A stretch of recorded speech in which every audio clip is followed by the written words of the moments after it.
എൻ്റെ പേര് നിമ്മി. എൻ്റെ മോളാണിത്. അവൾക്ക് 8 വയസ്സായി. ഇപ്പോൾ ഒരു 3-4 വർഷമായിട്ട് അവൾക്ക് പ്രോബ്ലംസ് ഉണ്ടായിരുന്നു. ഉറങ്ങുമ്പോൾ കൂർക്കം വലി, പല്ല് പൊങ്ങുന്നു, പിന്നെ ഇടയ്ക്കിടയ്ക്ക് ഉറക്കത്തിൽ തന്നെ എണീറ്റിട്ട് അമ്മ എനിക്ക് മൂക്കടഞ്ഞിരിക്കുക, സ്പ്രേ അടിച്ചതാ, അങ്ങനെയൊക്കെ പറയുക. അപ്പോൾ ഞാൻ നേസൽ ഡ്രോപ്സ് ഒക്കെ ഒഴിച്ചു കൊടുക്കുമായിരുന്നു. 2-3 ഇയേഴ്സ് ഞങ്ങൾ ട്രൈ ചെയ്തു.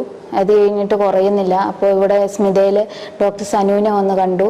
അപ്പോൾ ഡോക്ടർ സനു പറഞ്ഞു ഓപ്പറേഷനാണ് ബെറ്റർ, കാരണം ഇത്രയും നാളായിട്ടൊന്നും കുറയുന്നില്ല, നമുക്കൊന്ന് സ്കാൻ ചെയ്ത് നോക്കാമെന്ന് പറഞ്ഞ് എൻഡോസ്കോപ്പി ചെയ്തു.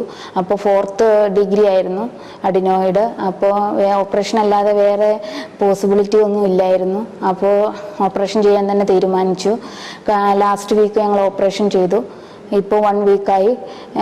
ഇപ്പോൾ കൊച്ചിന് കുഴപ്പമൊന്നുമില്ല, അവൾ നല്ലപോലെ ഉറങ്ങുന്നുണ്ട്. കൂർക്കമ്പലിയൊന്നും ഞാൻ ശ്രദ്ധിക്കുന്നുണ്ടായിരുന്നു, പക്ഷെ കൂർക്കമ്പലിയൊന്നുമില്ല. മെഡിസിൻസ് ഒക്കെ കണ്ടിന്യൂ ചെയ്യുന്നുണ്ട്. ഞങ്ങൾക്ക് ഇവിടുത്തെ ട്രീറ്റ്മെൻറ്റ് കുഴപ്പമില്ലായിരുന്നു. എല്ലാ നേഴ്സസും ഡോക്ടേഴ്സും നല്ലപോലെ ബിഹേവ് ചെയ്തു.